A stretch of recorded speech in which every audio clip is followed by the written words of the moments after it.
ఇదిగోండి కుబేర ముగ్గు వేసేసుకొని ఆ యొక్క కుబేర ముగ్గు చుట్టూ కూడా ఈ యొక్క పిండి ప్రమిదల్లో దీపారాధన అయితే చేసుకున్నాను.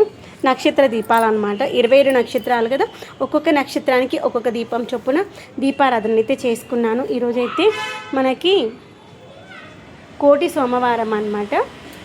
కార్తీక మాసంలో వచ్చేటువంటి శ్రవణ నక్షత్రం రోజున మనము కోటి సోమవారం అంటాం కదా. ఈ రోజైతే నేను తులసి కోట దగ్గర ఈ విధంగా అయితే పూజ చేసుకోవడం జరిగింది.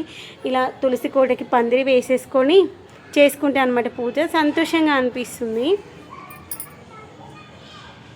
మనకున్నంతలో కొంచెం ఇలా చేసుకున్నాం అనుకోండి తృప్తిగా అనిపిస్తుంది అన్నమాట. ఇదిగోండి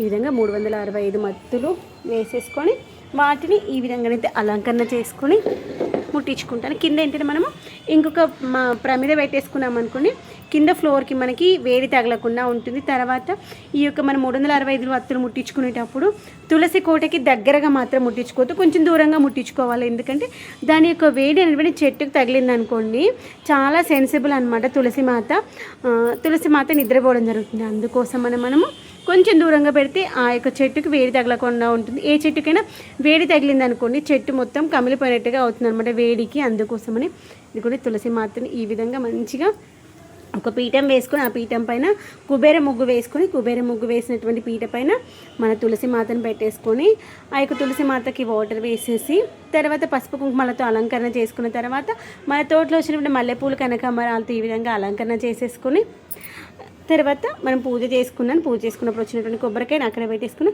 ఇదిగోండి చుట్టూ కూడా ఇలా ఒక వనంలాగా ఉందనుకోండి మన తులసి మాత ఎంతో తృప్తిగా అనిపిస్తుంది.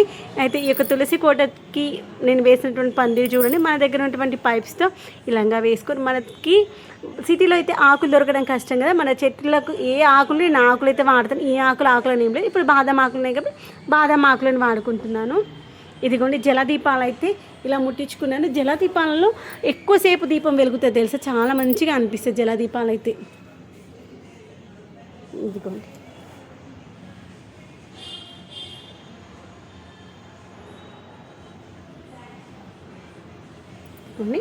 ఇక్కడ ఇంకొక జలదీపం.